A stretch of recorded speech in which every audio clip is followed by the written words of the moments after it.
Welcome back, guys, to Military Paranormal Time. 66% of you still haven't subscribed. Before we start the video, hit that subscribe button. It only takes a second. Thank you. The first Marine hit the black sand at 9:10 a.m. Then another. Then 100 more, rifles high, legs churning through shallow water. They expected bullets. They got silence.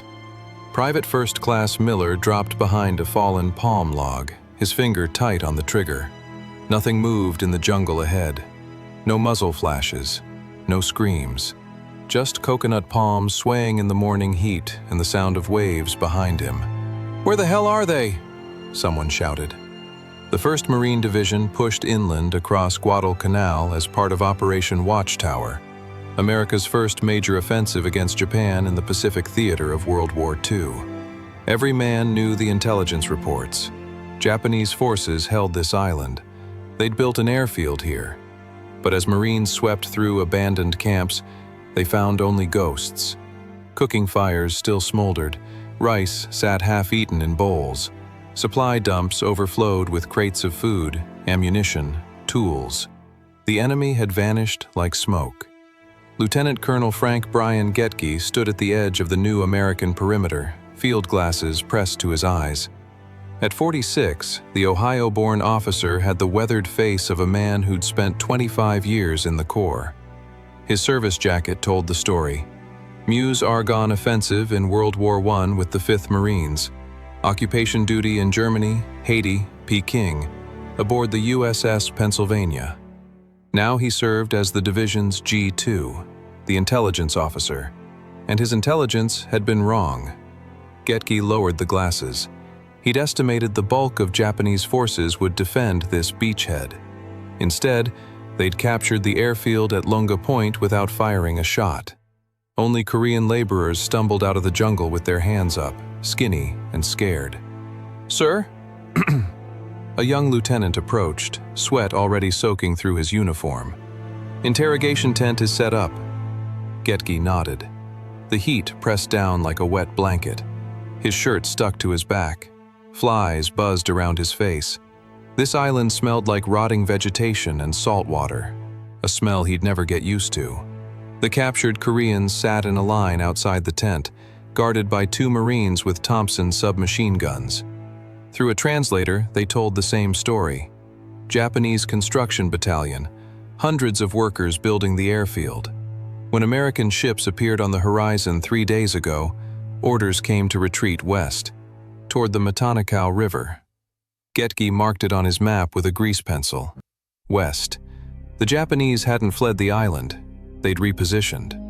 He filed his report to division headquarters as the sun climbed higher. Major General A. Archer Vandegrift read it in his command tent, then called his staff together. "We need to know what's out there," the general said. His finger tapped the map. "East toward Tanaru, west toward Guadalcanal. Send reconnaissance patrols." Goettge volunteered his intelligence section for the Western Patrol. Vandegrift agreed without hesitation. Nobody in that tent knew what would happen next. The 1st Battalion, 5th Marines, dug in along the western edge of the American perimeter. Their line stretched from the Lunga River east bank to 1,000 yards past Kukum Creek. 2 miles of beach, coconut groves, and jungle. Corporal Jimmy Vance helped haul a captured Japanese anti-aircraft gun into position. The 3-barrel pom-pom was heavier than it looked. His hands were already blistered from digging foxholes in the coral sand. "Think this thing even works?" another Marine asked. "One way to find out." They loaded a belt of ammunition and aimed the gun west toward the Guadalcanal River. The barrels jumped when Vance pulled the trigger. Shells arced through the humid air, exploding somewhere in the distant tree line. The sound echoed back across the perimeter. 3 hours later, a Marine on watch duty called out, "Hey, look at that!" Men gathered along the line, squinting into the afternoon glare. Through binoculars, they could see it clearly, a white flag hanging from a tree near what looked like a Japanese camp. The fabric hung motionless in the still air. "That's a surrender flag," someone said. "Or a trap," another voice answered. Word spread fast. By evening, half the battalion knew about the white flag. Some argued it was a Japanese national ensign with the red circle hidden by distance or angle. Others insisted it meant surrender. After all, they'd test-fired that pom-pom gun right at them. Maybe it had scared them. The report went up the chain of command. It reached Goettge's desk by nightfall. He studied it under lamplight in the intelligence tent. A white flag. Enemy positions west of Guadalcanal. The pieces didn't quite fit together, but they suggested something important. Maybe the Japanese construction workers wanted to give up. Captain Walsh led the patrol out at first light.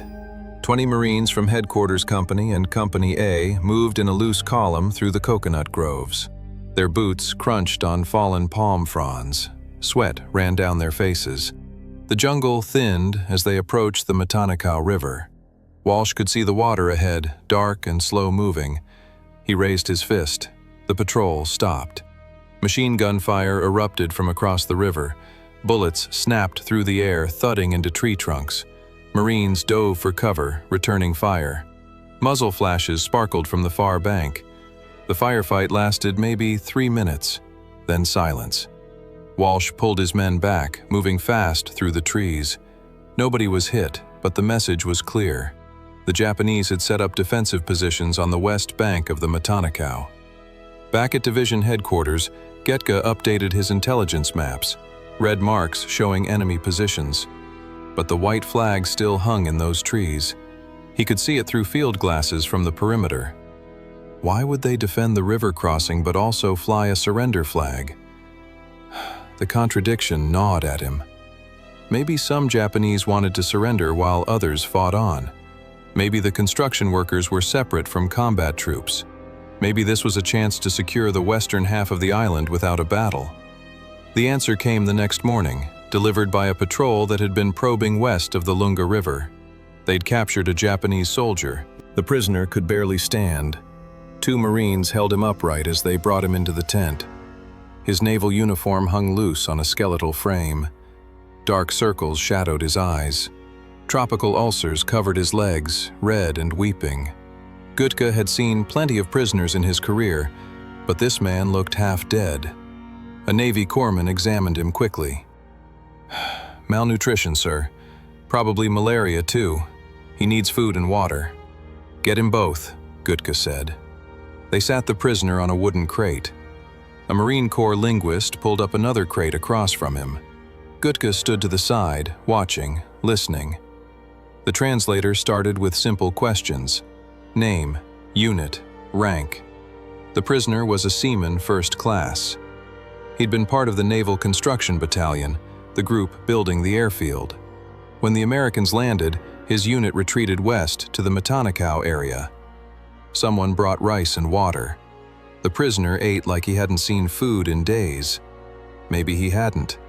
Between bites, his story came out faster. They were trapped, cut off from supply lines, no food coming in, no medicine. Men were dying from disease and starvation. Nobody wanted to fight anymore. They just wanted to survive. "Would others surrender?" the translator asked. The prisoner nodded, still chewing. "Many would," he said. They were construction workers, not infantry. They had no will left, just needed someone to offer them a way out. Goettge felt something shift in his chest. This could be it. A chance to secure the Western Territory without bloodshed, save American lives, save Japanese lives too if they wanted to surrender.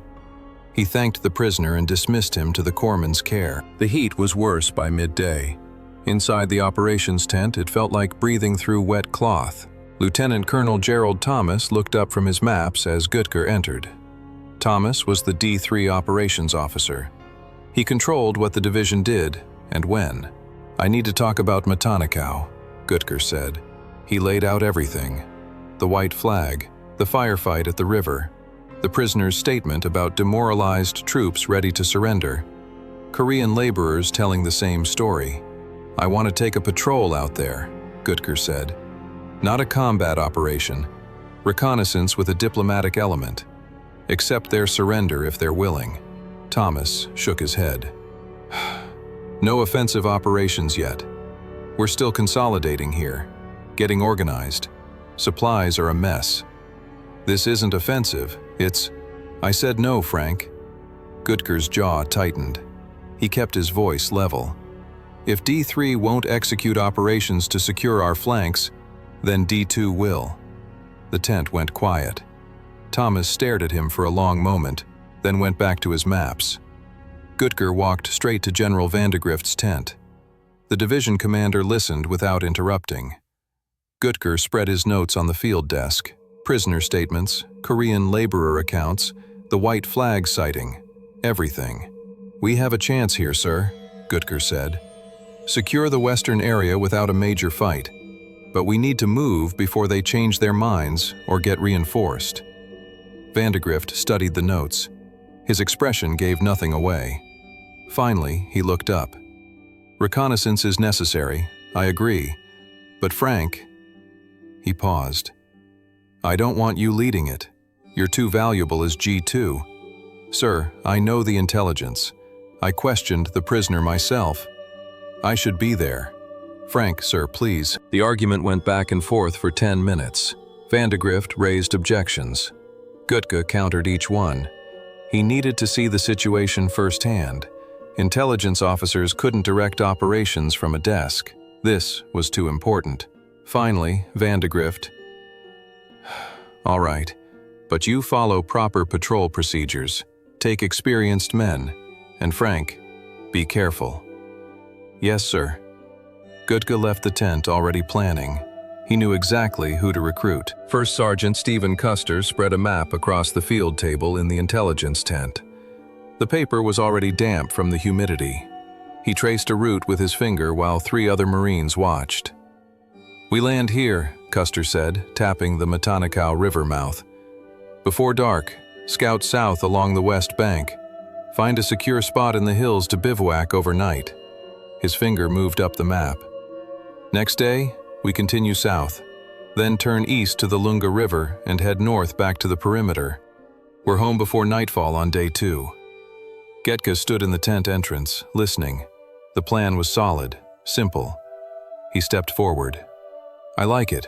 We do it." Custer looked up. "Sir, I was just..." "It's a good plan, Sergeant. Make it happen." Goettge walked to the field telephone and cranked the handle. When Captain Wilfred Ringer answered, Goettge got straight to it. "Ringer, this is Goettge. I'm putting together a reconnaissance patrol to Guadalcanal. We launch from your lines. You interested?" Through the static, Ringer's voice came back. "Yes, sir. What's the mission?" "Reconnaissance primarily, but also contact with Japanese construction workers who might surrender. I need experienced men from your R2 section." "Understood, sir. I'll start pulling names." Goettge hung up and turned to Custer. "Get volunteers from Division Intelligence, experienced scouts, men who can move quiet and think fast." By noon, the tent buzzed with activity. Marines came and went, checking equipment, asking questions. The roster grew. Platoon Sergeant Frank Few had done patrol work before. He volunteered. So did Sergeant Charles Arndt and Corporal Joseph Spaulding.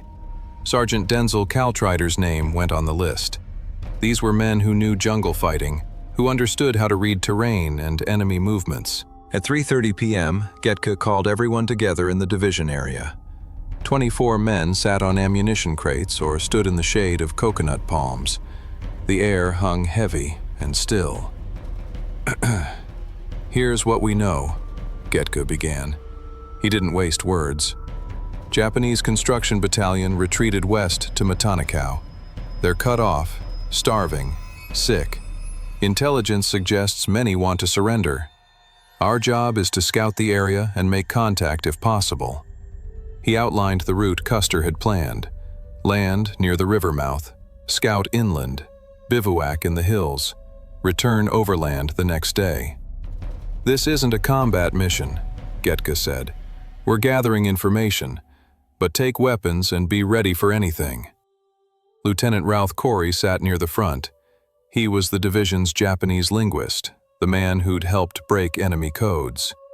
If they found Japanese willing to talk, Corey would translate. Navy Lieutenant Commander Malcolm Pratt raised his hand. "Sir, Request permission to join, in case there are wounded who need medical attention. Goettge nodded. Granted. Welcome aboard, Commander. The meeting broke up at 4 p.m.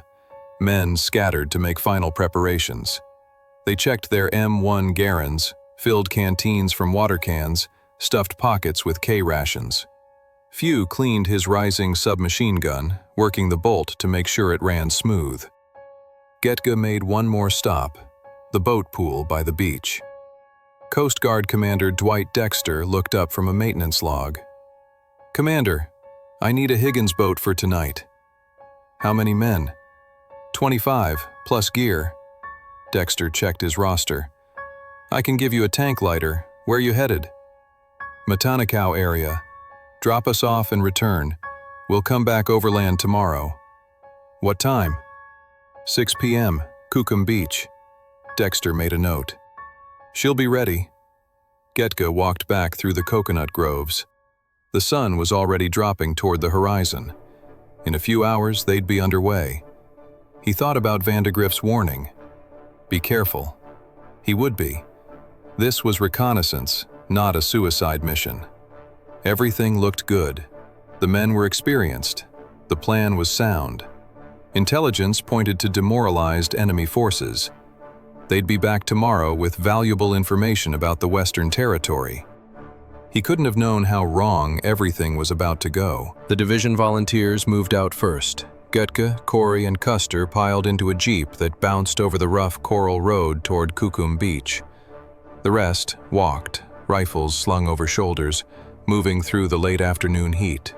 At Kukum, the 5th Marines R2 section was already forming up. Captain Ringer checked names against his roster. 2 TBY radios sat on the sand, already packed and ready. Leave the radios, Ringer said. We'll be out of range anyway. By 5:15 p.m., both groups had linked up. 25 men total, plus the Japanese prisoner who would guide them. The prisoner sat apart, hands bound, a Marine guard standing over him with a Thompson gun. A Higgins boat waited at a small wooden dock, its engine idling. The coxswain checked fuel levels and tested the rudder. Everything ready. The Marines sat in the sand or leaned against palm trees. Some talked quietly, others smoked cigarettes. The mood was relaxed, almost casual. Just another patrol. Captain Lyman Spurlock walked the perimeter of his Company L position. His Marines held the line from here west to the edge of American territory. He'd heard about the patrol, hard not to, with 25 men gathering on his beach. He spotted Goettge talking to someone near the tree line. Lieutenant Colonel William Whaling, the 5th Marines executive officer. Spurlock couldn't hear the words, but he could read Whaling's body language. The colonel was emphatic about something, pointing west along the coast. Land west of Point Cruz, Whaling's voice carried across the beach. Not at the river mouth, west of Point Cruz. Goettge nodded but said nothing that Spurlock could hear. The exchange ended. Whaling walked away, his face tight. Spurlock saw Ringer in the group and approached. You going out with them? Ringer turned. Yeah, should be straightforward reconnaissance. You sure about this? It's getting late. You'll be landing in the dark. Ringer's confidence from earlier in the day had faded. Spurlock could see it in his eyes. I tried talking to Goettge about the timing. He wants to go, says we need the intelligence. If things go bad, you need help. Spurlock hesitated. I don't know if we can get to you. Not at night. Not if I don't know exactly where you are. I know. Ringer looked at the sun, already touching the horizon. I asked him why we're leaving so late. He's set on it. Spurlock made a decision. He found his executive officer and platoon commanders. Get the men ready for possible night movement. The patrol might need support. But even as he gave the order, he knew the truth. If something went wrong out there in the dark, Company L wouldn't reach them in time. At division headquarters, General Vandegrift sat down to the evening meal. His staff gathered around the rough wooden table, officers tired from 3 days of non-stop work securing the beachhead. Lieutenant Colonel Merrill Twining, the assistant operations officer, took his seat. He noticed the empty chair across from the general, Goettge's chair. Vandegrift stared at that empty seat. He barely touched his food. His face was drawn, his eyes distant. Twining had served under the general long enough to read his moods. This was worry, deep worry. Nobody mentioned Goettge's name. Nobody had to. They all knew where he was. Back at Kukum Beach, the light was fading fast. Tropical darkness came quick. No long twilight like back home. One moment the sun touched the horizon, the next it was gone. At 6 p.m., Goettge stood. Mount up. The patrol filed onto the Higgins boat. Boots clanged on the metal ramp. Men found spots to sit, weapons between their knees. The Japanese prisoner was brought aboard last, a piece of line tied around his neck.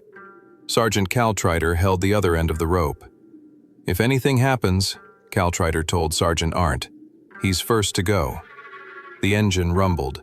The coxswain backed away from the dock. They turned west, following the coastline. The boat stayed far enough out to be beyond rifle range, maybe 200 yards offshore. Small talk rippled through the group, nervous energy. Some men were excited, others quiet. Few checked his rising gun one more time, making sure the magazine seated properly. The darkness grew complete. No moon, just stars overhead and the black mass of jungle to their left. The boat motor was loud, but the sound faded into the night.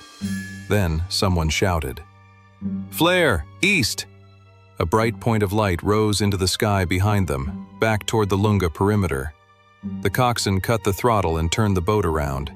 He thought it was a recall signal. They motored back toward Kukum. At the beach, confusion. No one had sent a recall. No one knew what the flare meant. It was unrelated to the patrol, probably a signal for something else entirely. After 20 minutes of discussion, they loaded up again. Second departure at 9 p.m. Now they were running 3 hours late. The Higgins boat headed west into complete darkness. Sergeant Arndt watched the shoreline. He saw a break in the trees, a river mouth. The Japanese prisoner suddenly came alive. He gestured frantically, shaking his head, pointing away from shore. Wrong area, wrong area. Goettge looked at the prisoner, then at the shore. He made his decision. "Coxswain, put us ashore here." The Higgins boat turned toward shore. The engine noise grew louder as they closed the distance. Sergeant Few sat near the front, watching the dark beach ahead. Palm trees were black shapes against a slightly less black sky. No lights, no movement, nothing. The boat shuddered. Metal scraped on coral. They'd hit a sandbar. "We're stuck," the coxswain said. He threw the engine into reverse. The propeller churned water, the motor roaring. The sound shattered the night silence, echoing across the beach and into the jungle beyond. The boat wouldn't move. "Everyone over the side," Ringer ordered. "Rocket loose." Marines climbed over the gunnels into waist-deep water. The ocean was warm, almost the same temperature as the air. They grabbed the hull and pushed, with effort. Metal scraped on coral. The boat shifted, scraped again, then broke free. They waded toward shore through the darkness. Water sloshed around their legs. Equipment clinked. Someone cursed as he stumbled on the uneven bottom. The beach was narrow, maybe 30 yards of sand between the water and the jungle. They regrouped in the darkness at 9:50 p.m. 25 men, weapons, gear. Nobody talked. The landing had been too loud. If Japanese were nearby, they'd heard it.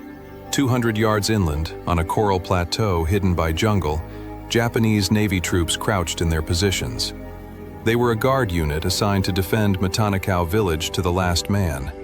They'd heard the boat motor. They'd heard the scraping on the reef. They'd heard the Americans splashing ashore. Now they waited, organizing their positions, preparing weapons. The Americans had come to them. Goettge called his key men together. Ringer, Custer, a few others. They formed a tight circle on the sand, speaking in whispers. "We'll find a spot to bivouac inland," Goettge said. "Get off this beach.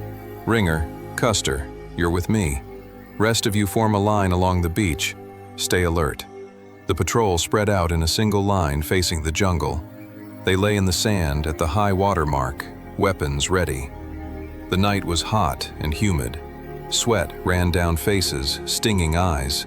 The sound of small waves on sand seemed impossibly loud. Goettge moved south with Ringer and Custer, pushing into the undergrowth.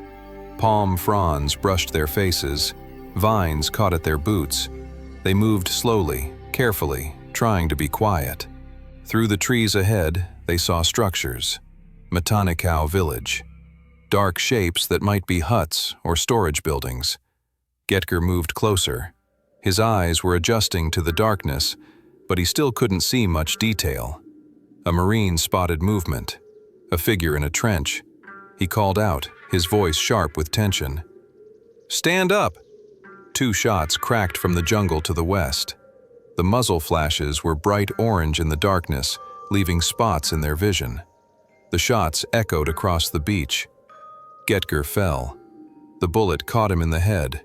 He was dead before he hit the ground. Custer went down, hit in the body. He cried out. Ringer grabbed Custer's shirt and dragged him backward. More shots. Bullets snapped through the leaves above them. Ringer pulled harder, hauling Custer through the undergrowth toward the beach. On the beach, the Marines heard the shots and dove for cover. They formed a semicircular defensive position at the high water mark, weapons pointing toward the jungle. The darkness made it impossible to see what was happening. Sergeant Caltrider drew his .45 pistol. He put it to the Japanese prisoner's head and pulled the trigger. The man slumped to the sand. If this was a trap, the prisoner had helped set it. He wouldn't live to see it work. At Kukum Beach, 2 miles to the east, Captain Spurlock heard the distant gunfire. He grabbed the field phone and cranked the handle hard. 5th Marine CP, this is Spurlock. I'm hearing gunfire west of my position. The patrol's in contact. Commander Pratt moved forward in a crouch, his medical bag bouncing against his hip. He found Custer lying near the jungle edge, Ringer crouched beside him. "I need light," Pratt said. "No light," Ringer snapped. "They'll see us." Pratt worked by touch in the darkness. His hands found the wound, Custer's torso, bleeding but not spurting. He pressed gauze against it. Custer, groaned. Sergeant Arndt crawled forward to help. Custer's hand fumbled at his hip, pulling his .45 pistol from its holster. He pressed it into Arndt's hand. "Take it," Custer whispered. "I can't use it." From the jungle came a shout in Japanese, then the metallic rattle of equipment, then silence again. The Marines waited, fingers on triggers, eyes straining to see anything in the darkness. Sergeant Few started calling out, "Goettge! Goettge!" His voice echoed across the beach. Maybe the colonel was wounded, not dead. Maybe he could still make it back. No answer came. Corporal Spaulding crawled over to Ringer. "Sir, let me go find him." Ringer looked at the darkness, then at Spaulding. "Go, take Few and Arndt." The 3 men moved into the jungle, weapons ready. They couldn't see more than a few feet ahead. Few led, following the path Goettge had taken. His boots found the trampled undergrowth. They found Goettge on his back, arms spread. Few knelt and touched the colonel's neck. No pulse. He moved his hand to Goettge's head and felt the bullet hole. Still warm, fresh blood on his fingers. "He's dead," Few whispered to Spaulding. "Let's get out of here." As they turned to leave, shadows moved in the darkness on both flanks. Japanese soldiers closing in. Spaulding's submachine gun barked, 3 quick shots. The muzzle flash lit up a Japanese soldier's face for an instant, then darkness again. A shadow rushed at Few from the left. He barely saw it before something stabbed through both his hands. Pain exploded up his arms. A bayonet. The blade had gone completely through both palms. Few jerked back, pulling free. Blood ran hot down his wrists. The shadow came at him again. "What's the password?" Few demanded, hoping it was a Marine in the confusion. The answer was another bayonet thrust, this time through his right arm, the blade grazing across his chest. Not deep, but burning like fire. Few grabbed the rifle and wrestled it away from the Japanese soldier. He spun it around and drove the bayonet into the man's stomach. The soldier fell. Few's rising gun hung on its sling. He grabbed it, raised it at a second Japanese rushing toward him, and pulled the trigger. Click. The gun jammed. Few swung it like a club. The metal stock connected with the soldier's head. Once. Twice. The man dropped. A third Japanese came at them. Arndt was right behind Few. He handed over his .45 pistol. Few took it, aimed, fired. The shot was impossibly loud. The Japanese soldier fell backward. "Coming in! Coming in!" Few shouted as they sprinted back toward the beach. Bullets followed them, snapping through the leaves. They tumbled back into the perimeter. Marines grabbed them, pulled them down behind the high water mark. Ringer moved quickly, assigning positions. "Spaulding, check the right flank. Few, take the left. Someone get a signal out." A corporal crawled to the water's edge. He raised his rifle and fired 3 tracers into the sky. Pause. 3 more tracers. The improvised SOS pattern. The bright streaks arced into the darkness, then faded. At Kukum, Spurlock saw them. He was already on the phone to regimental headquarters. Colonel Leroy Hunt came on the line, then General Vandegrift. Both asked the same questions. "Where exactly are they?" "I don't know, sir. West of here. Maybe the Matanikau area." "How many enemy?" "Unknown, sir." "Can you reach them?"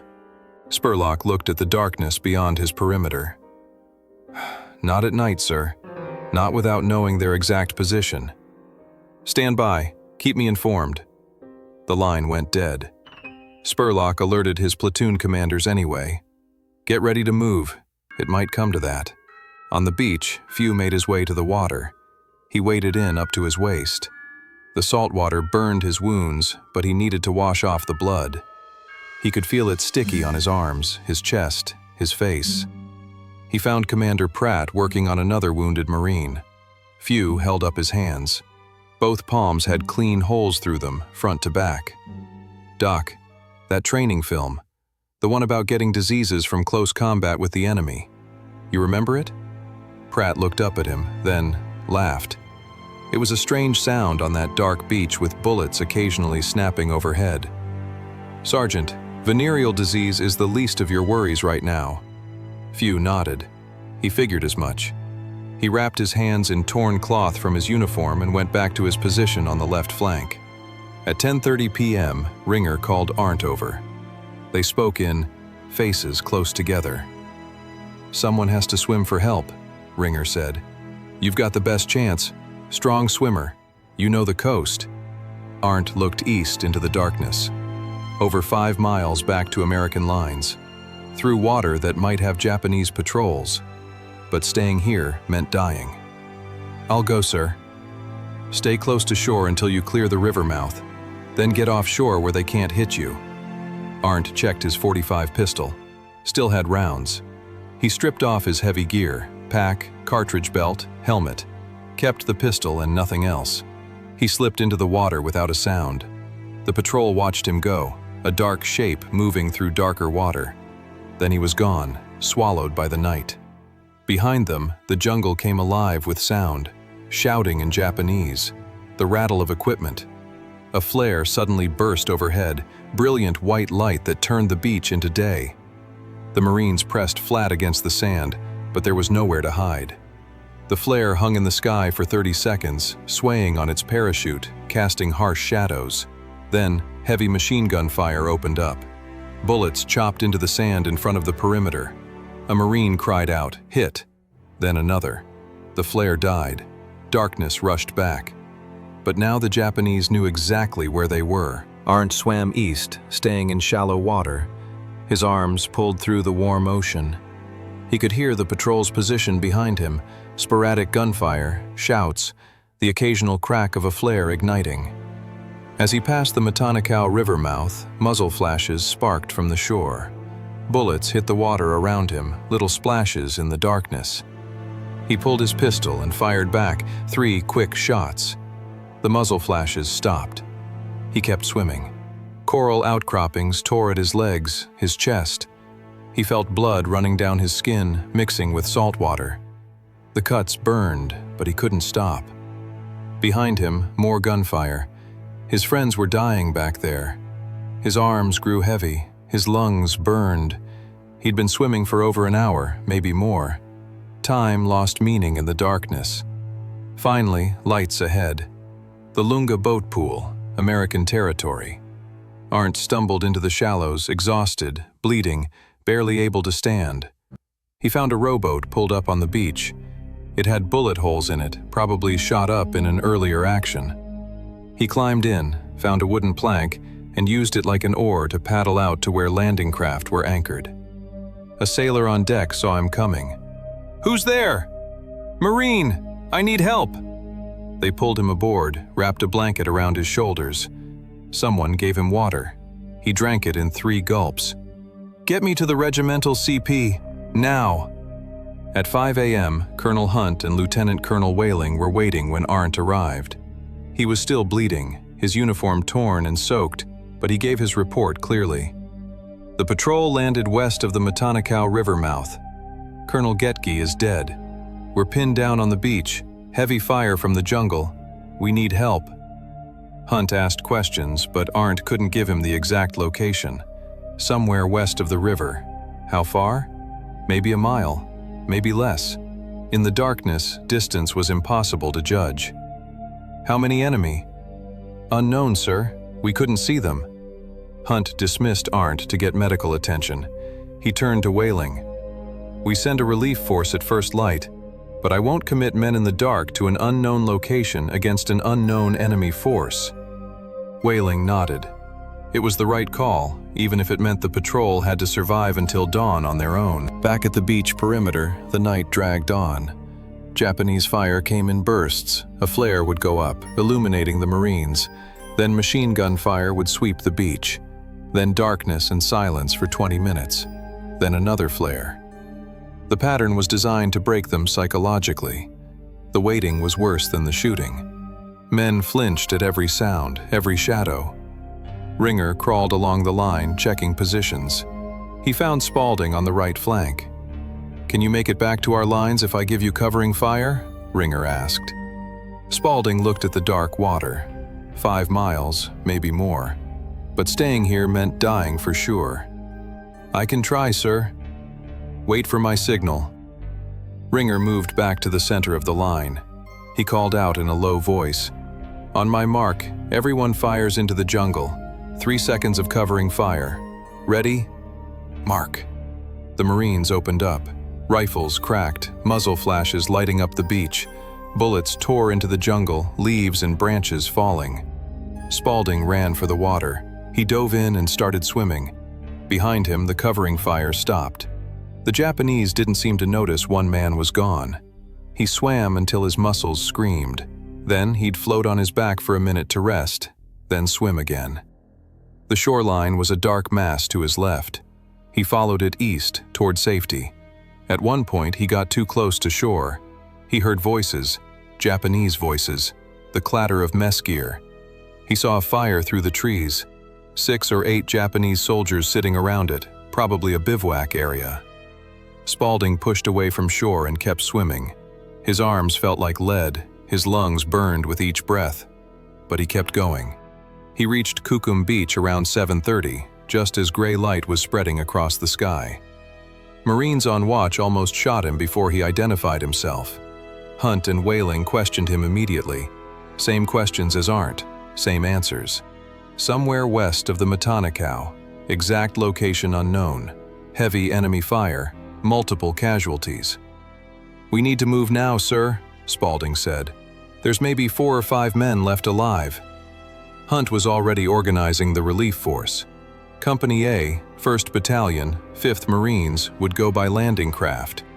Land west of Point Cruz like Whaling had originally suggested. Sweep east to find the patrol.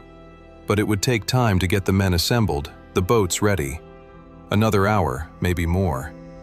On the beach west of Guadalcanal, time had run out. The sky turned from black to gray. Details emerged from the darkness. Palm trees, the line of the surf, bodies on the sand. Only 4 Marines were still alive. Captain Ringer, Sergeant Caltrider, Sergeant Few. 1 corporal whose name Few didn't know. 21 men lay dead or dying along the high water mark. Some had been hit in the firefights, Others had been picked off one by one during the night by Japanese snipers who could see them in the flare light. Ringer gathered the survivors. They huddled behind a fallen palm log. "We can't stay here," Ringer said. His voice was hoarse from shouting orders all night. "First light, they'll overrun us. Our only chance is to make for the jungle. Get inland, find cover." Few looked at the tree line. 30 yards of open beach. The Japanese were in those trees, waiting. "It's a death run," the corporal said. "Staying here is guaranteed death," Ringer replied. "At least this gives us a chance." Few checked his borrowed pistol. 3 rounds left. Caltrider had his .45 and maybe half a magazine. Ringer had his rifle with a few rounds. The corporal had a rifle too. Not much ammunition, not much hope. But Ringer was right. They had to try. "On 3, Ringer said. "We run straight for those trees. Don't stop for anything." The 4 men prepared to move. Ringer and Caltrider went first, low and fast. Few counted to 3 in his head, then followed. The corporal came last. They made it 15 paces before the Japanese opened fire. The machine gun opened up first, a long burst that kicked up sand in a line across the beach. Ringer and Caltrider were out in front, running hard for the tree line. The burst caught them both. They went down instantly, falling face first into the sand. Few was between 4 coconut trees, maybe 10 paces behind them. He dove for cover as bullets snapped past his head. The corporal was somewhere behind him. Few couldn't see him. From his position, Few watched a Japanese soldier walk out of the jungle onto the beach. The man carried a rifle. He moved methodically from body to body, firing around into each one, making sure the dead stayed dead, or killing the wounded. Few raised his pistol. He had 3 rounds left. He aimed carefully, squeezed the trigger. The shot echoed across the beach. The Japanese soldier fell. Few knew he had seconds before more came. He dropped the pistol and ran for the beach, legs pumping, arms swinging. Every step he expected a bullet in the back. Behind him, he heard the corporal cry out. Then a burst of gunfire. The corporal was down. Few hit the water at full speed and dove under. The ocean closed over his head, warm and murky. He stayed under as long as his lungs allowed, swimming hard, then surfaced. The heavy machine gun tracked him. Bullets hit the water all around, little geysers erupting. Few dove again, changed direction, came up 20 yards away. Dove again, changed direction again. The gunner couldn't predict his movements. Few kept swimming, kept diving, kept changing course. His chest heaved with the effort. His legs felt like concrete, but he pushed on. The last thing he saw before he got out of range was the beach swarming with Japanese soldiers. They had swords and bayonets. They were hacking at the bodies, the dead and maybe some still alive, mutilating them. Few turned away and swam harder. The swim lasted forever. Few's arms moved on autopilot, pulling through the water. He couldn't feel his hands anymore. The bayonet wounds had gone numb. Blood still seeped from the gashes on his arm and chest, leaving a thin trail in the water. 4 miles, maybe more. The coastline crawled past on his left. He swam until he couldn't swim anymore, then floated on his back until his breathing slowed. Then he swam again. Sharks hunted these waters, especially near river mouths where blood and waste attracted them. Few tried not to think about it. Tried not to think about anything except the next stroke, the next breath. The sun rose higher. The heat pressed down. His lips cracked from the salt water. His eyes stung. But he kept moving. Finally, around 8 a.m., he saw Marines on the beach ahead. The Lunga perimeter. Home. Few stumbled out of the water, barely able to stand. His legs shook. His whole body shook. A Marine sentry ran over, rifle ready, then recognized the uniform. "Jesus Christ, who are you?" "Sergeant Few, Goettge Patrol. I need to see the CO, now." They took him to the battalion commander of 1st Battalion, 5th Marines. Few gave his report while a corpsman worked on his wounds. Colonel Goettge dead in the first minutes. 23 men killed. Captain Ringer and Sergeant Caltrider cut down at dawn. The beach overrun. bodies mutilated. "I'm the last one," Few said. Nobody else made it out. The battalion commander got Colonel Hunt on the phone. Hunt wanted to hear it directly from Few. So did General Vandegrift. Few repeated his story twice more. Each time his voice was steadier, more controlled. The shock was wearing off, replaced by exhaustion and a cold anger. Vandegrift listened without interrupting. When Few finished, the general's face remained impassive, but his knuckles were white where he gripped the edge of his field desk. "Thank you, Sergeant. Get some rest. The corpsman will take care of you." Few saluted and left. Outside the command tent, he sat on an ammunition crate and stared at nothing. The sun climbed higher. Marines moved past him, going about their duties. The war continued.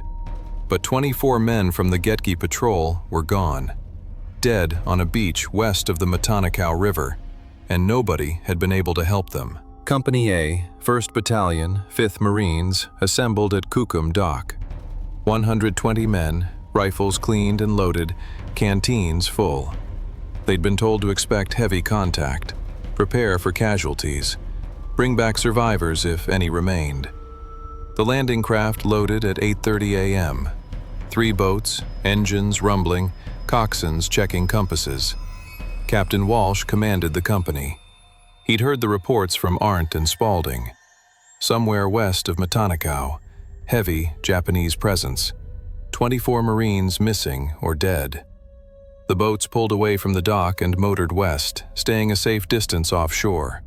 Walsh studied the coastline through binoculars. Dense jungle, narrow beaches, no obvious landmarks.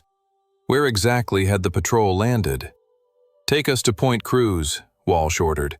"We'll land west of it, like Whaling said they should have." The boats turned toward shore. Marines gripped their weapons, watching the tree line for muzzle flashes. But no fire came. The landing was unopposed. They hit the beach running, spreading out in a skirmish line. Walsh organized them quickly. 2 platoons in front, 1 in reserve. They'd sweep east along the coast, moving carefully, looking for any sign of the patrol. The company advanced through coconut groves and jungle scrub. Sweat soaked their uniforms within minutes. The heat was oppressive, the humidity like breathing soup. They moved at an angle from the beach, sweeping inland slightly as they went east. They found nothing. No bodies, no equipment, no shell casings, no blood on the sand. After 2 hours of searching, Walsh called a halt. They were well east of Point Cruz now, probably past where the patrol had landed. But the jungle was thick, the terrain confusing. They could have walked right past the site without seeing it. "Sir, 2 platoons from Company L are coming to help," a runner reported. Captain Spurlock arrived an hour later with his men. He'd been at Kukum when the patrol departed. He'd heard the gunfire. He'd seen the tracer signals. But even he couldn't pinpoint the exact location. "Somewhere between here and the Guadalcanal mouth," Spurlock said, gesturing at the coastline. "But I don't know exactly where." The 2 companies searched until mid-afternoon. They combed the beaches, pushed into the jungle, followed every stream and trail. Nothing. The Japanese had either withdrawn or were watching from concealment. Either way, there was no contact, no clues, no patrol. As the sun began dropping toward the horizon, Walsh made the call. "We're pulling back. Can't search in the dark." The companies returned to their landing craft and motored back to Kukum. The mission was a failure. 24 Marines were still out there somewhere, dead certainly, but their bodies unrecovered. At division headquarters, General Vandegrift read the reports in silence. His D2 was dead. 23 other Marines killed. A complete disaster. He called his staff together that evening.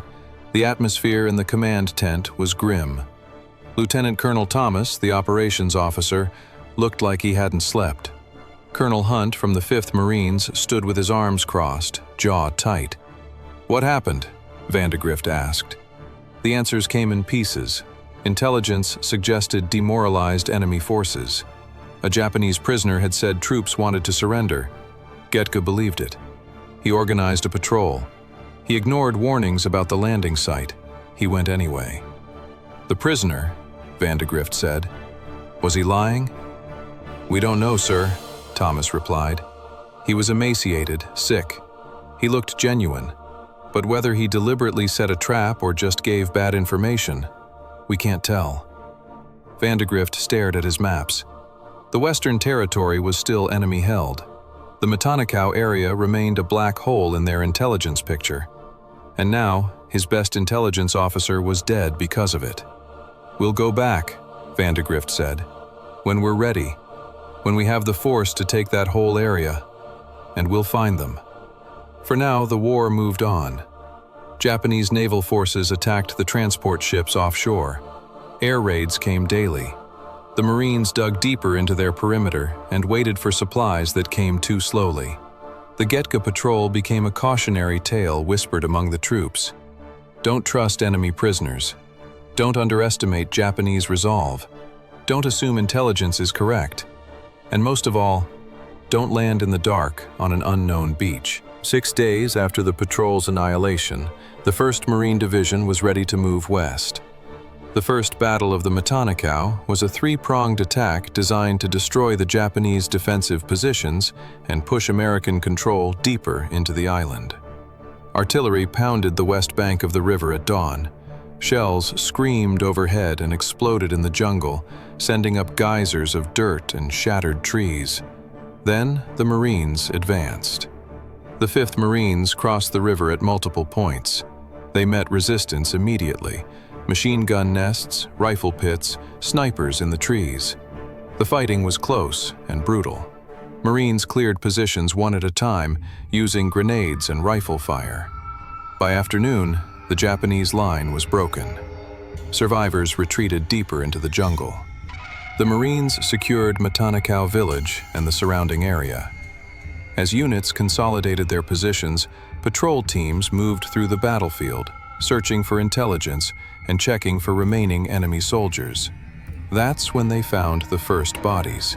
A patrol from Company K, 3rd Battalion, 5th Marines moved east of the Matanakaw River, following the coastline. Corporal Davis led the point, his rifle ready, eyes scanning the tree line. They reached the sand spit where the river met the ocean. Davis stopped. His stomach lurched. 3 heads sat on wooden stakes driven into the sand. They'd been there for days in the tropical heat, bloated, blackened by the sun, unrecognizable. But they were clearly American Marines, the helmet liner nearby, the style of the uniform scraps. "Jesus Christ," someone behind Davis whispered. In the river shallows, another head floated face down, caught in the rocks where the current couldn't carry it out to sea. The patrol spread out, weapons ready, expecting an ambush. But the Japanese were gone. Only the dead remained. On the west bank, they found worse.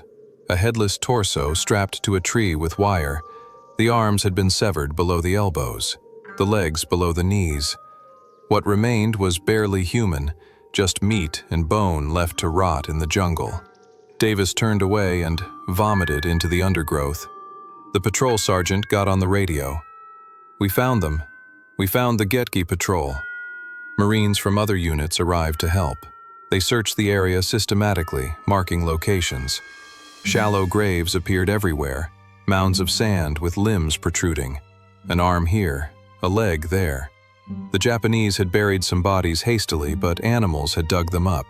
One Marine from Company I uncovered foxholes where Goettge's men had tried to make their stand. 3 more sand-covered mounds nearby, severed arms and legs sticking out at odd angles. The smell was overwhelming, sweet and rotten, like meat left in the sun. Men tied cloth around their faces, but it didn't help much. They found Commander Pratt's medical case near the village, the leather stained dark. Inside were bandages and instruments, still organized, ready to save lives that couldn't be saved. A piece of cloth with Goettge's name stenciled on it turned up in the sand. But no one found a body they could identify as the colonel. He'd been killed first, in the initial contact. His body was somewhere in this mass of decomposed remains, but there was no way to tell which one. The Marines worked quickly, reburying what they found in marked graves. The smell made them gag. The heat made them dizzy. But they kept working. These were their brothers. They deserved at least this much. A patrol sergeant marked the locations on his map.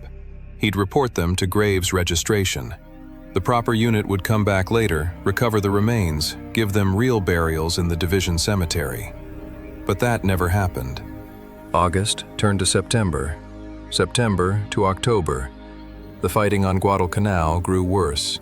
Japanese reinforcements landed at night, building their strength. The Marines held their perimeter, beat back attacks, launched their own offensives.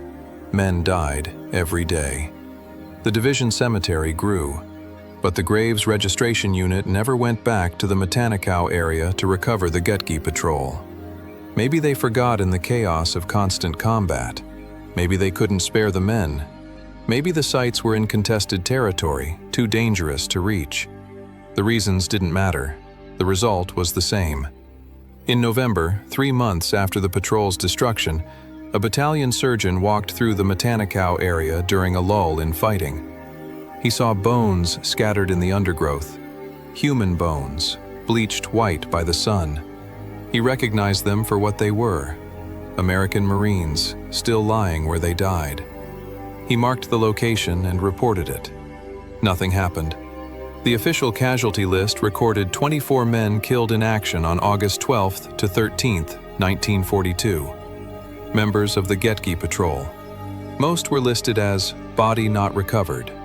Lieutenant Colonel Frank Brian Goettge, Division G2, age 46, was among them. 3 survivors, Sergeant Charles Arndt, Sergeant Frank Few, Corporal Joseph Spaulding. 3 men out of 25. They lived with what they'd seen for the rest of their lives. The news reached the United States in late August. Newspapers ran the story on their front pages. Marine Colonel killed in Guadalcanal Patrol. Entire unit lost in Japanese ambush. Goettge had been popular, a football star at Quantico before the war.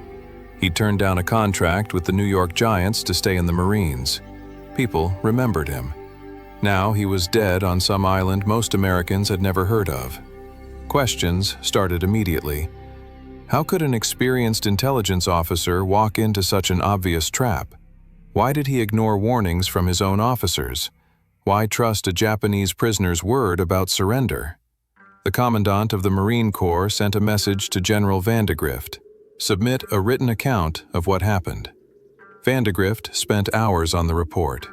He outlined the intelligence, the prisoner's statements, Goettge's decision-making, the warnings that were ignored. He didn't excuse it. He didn't defend it. He just laid out the facts. The report went up the chain of command and disappeared into files in Washington. Back on Guadalcanal, the story spread through the ranks. In foxholes at night, Marines told each other about the Goettge Patrol, how they'd landed in the dark on the wrong beach, how they'd been wiped out to the last man, almost, how the Japanese had mutilated the bodies. The story got embellished with each telling. Some versions had the Japanese prisoner deliberately leading them into a trap. Others had Goettge arguing with his men about landing site. All versions ended the same way: 24 dead Marines and 1 lesson. Never trust the enemy. At Marine recruit depots stateside, drill instructors used the patrol as a teaching example. "This is what happens when you get soft," they'd bark at recruits. "The Japanese are ruthless. They'll smile and bow and gut you the first chance they get. Remember the Goettge Patrol. Don't make their mistake." The tragedy had a sobering effect on the 1st Marine Division, but it also hardened them. The men who continued fighting through the Guadalcanal campaign remembered their comrades who died on that beach. The memory fueled their determination. When they faced Japanese positions, they didn't hesitate. When they took prisoners, they didn't trust them. The patrol's destruction became part of the division's history, part of the legend of Guadalcanal, a reminder of how quickly things could go wrong in war. Lieutenant Colonel J.N. Mueller spent 10 years investigating the Goettge Patrol. He tracked down the 3 survivors, Arndt, Few, and Spaulding, and interviewed them. He found over 50 officers and enlisted men from the 1st Marine Division who'd observed the remains or participated in the searches. He even obtained depositions from Japanese survivors who'd been at Guadalcanal that night. The investigation answered some questions. It confirmed the timeline. It verified the locations. It documented exactly what happened on that dark beach. But some questions remained unanswered. Why did Goettge trust the intelligence so completely? He was an experienced officer. He'd served in 2 wars. He knew how to evaluate sources. Yet he accepted the prisoner's account without sufficient verification. Why did he ignore Weiling's warning about the landing site? Weiling was the regimental executive officer. He knew the territory. He specifically said to land west of Point Cruz.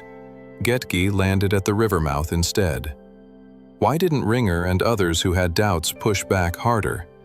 They sensed something was wrong. The late departure, the uncertain landing site, the darkness. But they went anyway. Did the 24 men die accomplishing anything? Or did they die in vain? The questions lingered even 50 years later. No satisfying answers emerged. Maybe there were none. At division headquarters on Guadalcanal in August 1942, General Vandegrift's evening meal was a quiet affair. His staff ate in silence. Nobody mentioned Goettge's name, but everyone looked at his empty chair. That chair remained empty for the rest of the campaign. A silent reminder of the cost of war. A memorial to an intelligence officer who made a fatal mistake. A warning to those who came after. Some ghosts never rest. Some questions never get answered. Some bodies never come home. The Goettge Patrol was all 3.